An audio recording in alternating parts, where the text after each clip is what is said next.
Alors Denis, écoutez, vous animez avec brio un atelier destiné à nos diplômés expérimentés pour les aider dans leur recherche d'emploi. Alors quels conseils vous pourriez donner à ces ESCP lorsqu'ils doivent ou ils sont en situation de rechercher une nouvelle carrière, une nouvelle opportunité? Alors, il y a trois conseils essentiels que je propose de donner aux cadres, notamment les cadres expérimentés.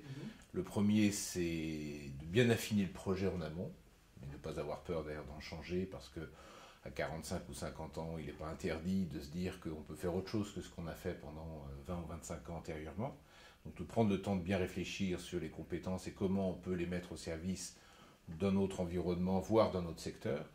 Deuxièmement, ne pas se cantonner dans les seuls chasseurs de tête ou petites annonces, sachant que ça ne représente qu'à peine, allez, on va dire 20% des chances de trouver un nouveau job. Tout le reste, c'est du réseau.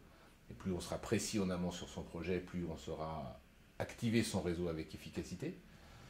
Et le troisième et dernier point, et ça c'est l'homme de communication qui parle, c'est d'être très clair et sobre sur ce que l'on a envie que les autres retiennent de soi. Donc c'est apprendre à parler de soi avec une image très précise mais très courte aussi, de qui on est en termes de métier, d'expertise, de référence, et éviter d'avoir à raconter à chaque fois trop de choses qui finalement noieraient son interlocuteur et nuiraient à l'efficacité de ce que j'appelle la trace mémorielle, enfin le souvenir qu'on laisse dans la tête des gens.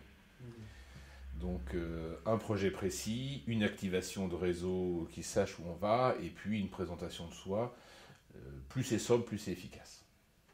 Voilà pour les trois conseils essentiels. Eh bien excellent, je vous remercie. Et je vous en prie.